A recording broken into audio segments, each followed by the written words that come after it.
Hey all, so welcome back to my channel and to Deb's GT Kitchen or Gerson Therapy Kitchen. Today I'm going to be making for you this super tasty veggie stir fry over quinoa with crunchy purple sweet potatoes and a peppery arugula. All right, let's go collect some of our veggies we're going to need for today's stir fry. Here in my little indoor hydroponic garden, I have growing some beautiful, crunchy, organic green Swiss chard. This guy is a couple months old now, but the awesome part about it is you just pick the little leaves off the bottom and it will continue growing on up and you get plenty of use out of it. All right, let's pick off a couple of these little Swiss chard leaves. You're going to notice these guys are pretty tiny, and that's just because in these hydroponic gardens, I don't think things grow as big. I went with about 6 or 7. If you're using the Swiss chard you could buy in the grocery, I'd go with 1 large leaf or maybe 2 medium-sized leaves. Okay, let's get that guy back in its spot, and let's get over here and get the arugula. This arugula plant is also a couple months old. As you can see, the arugula stems are a little bit thicker than what you normally are going to find in the grocery store. And it's so much different, this arugula, the one that's grown home fresh and a little bit older. It has a much more peppery taste, almost spicy. But it's going to pair well with all the veggies and our quinoa. All right, let's put that little arugula back in its spot. Meanwhile, dropping water all over the floor, but that's okay. We'll clean it up later. But first, we're just going to take a moment here and soak up the gorgeous beauty in these flowers. I found those at the market. I couldn't resist. Okay, so let's grab our last ingredient that we need from the garden, and that is some fresh cilantro. Put it over here on our tray that I have laid out all of our ingredients that we need for today's dinner. We have our purple sweet potato, quinoa, arugula, cilantro, green onion, celery with some red bell pepper, a white onion, a little bit of lemon, and our Swiss chard. Okay, let's start out with rinsing the quinoa.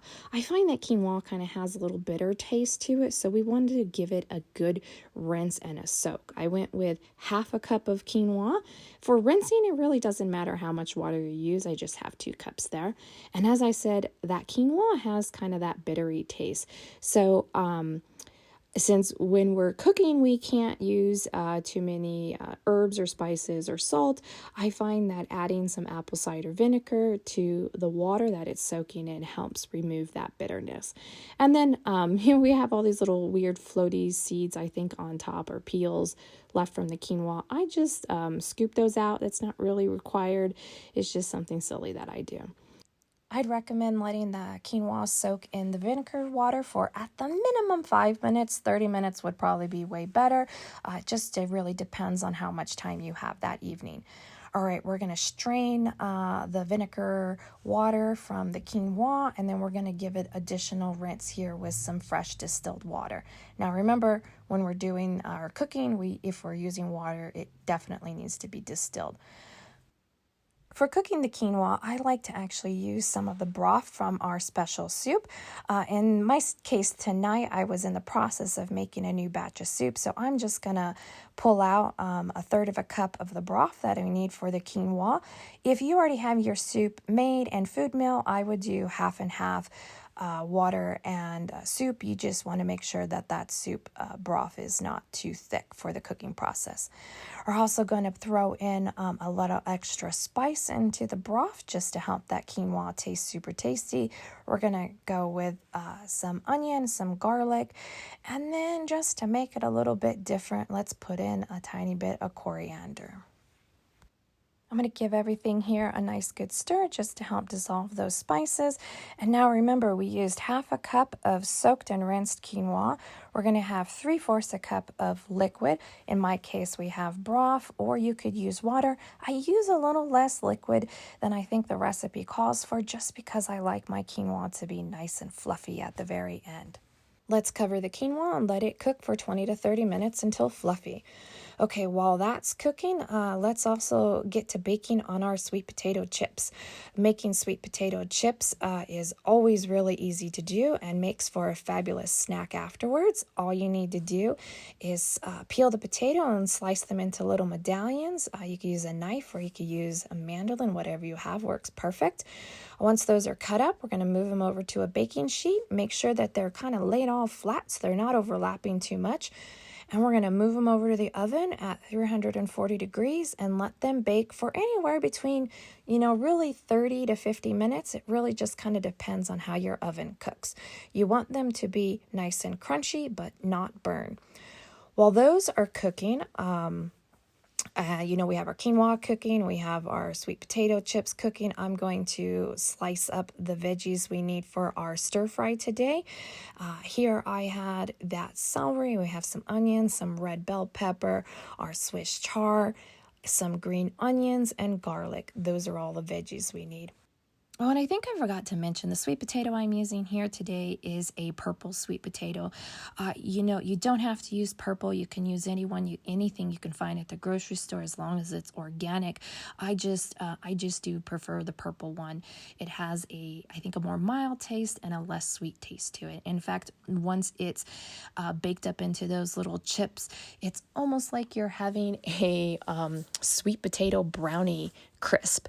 Well, anyhow, I don't know about you, but for me, one of the things I do kind of miss the most on the Gerson Therapy is having something crunchy. So I will go ahead and bake up a batch of these sweet potato chips for the week so I have something to snack on or I have something crunchy to add to any of my meals.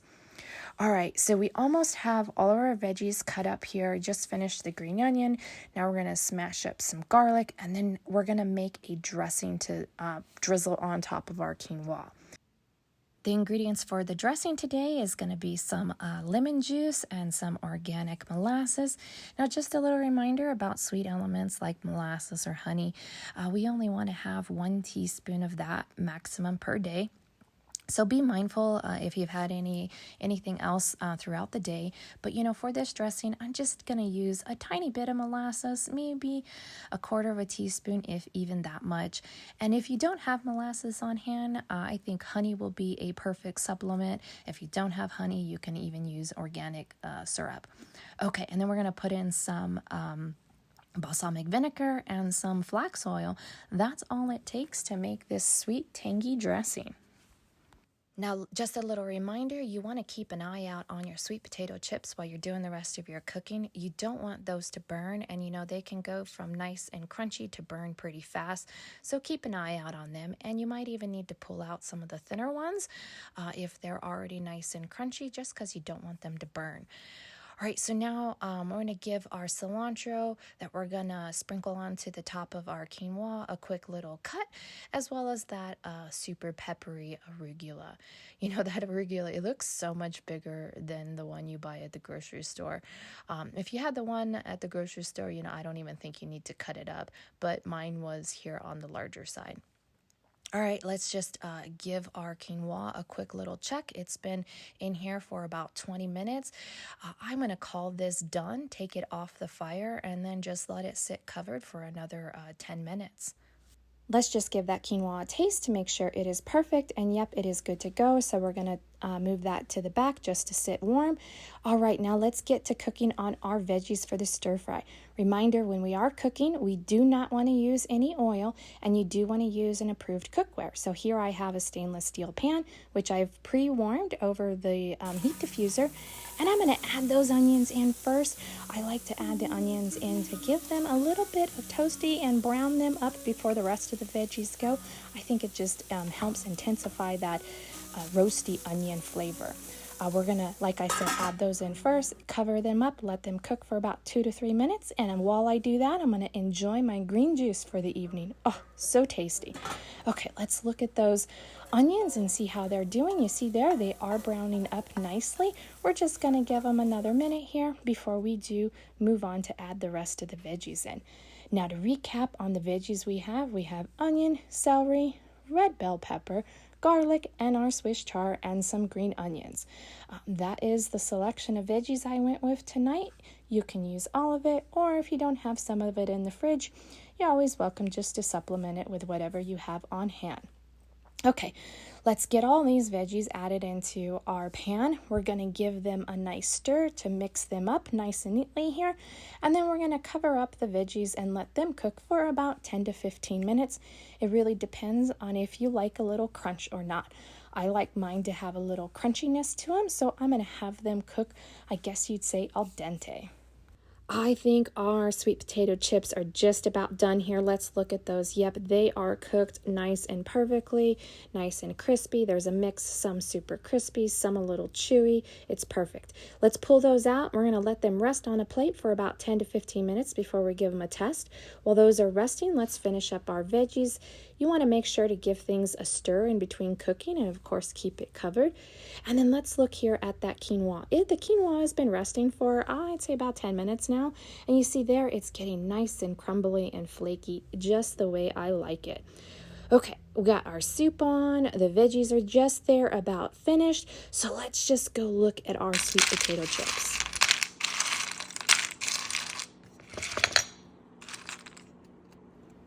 Oh, listen to that crunch. That is the sound of perfect right there. I just love those sweet potato chips. They are a perfect snack. They are a perfect crunchy crouton for any meal. All right, everyone, I hope you've enjoyed cooking with me today, and I hope you certainly have time to make yourself some veggie stir fry over quinoa with some sweet potato chips, that peppery arugula, and the little hint of the sweet and tangy balsamic dressing we're going to add to the top. All right, again, thank you for watching. Happy healing, happy eating. Till the next time, enjoy.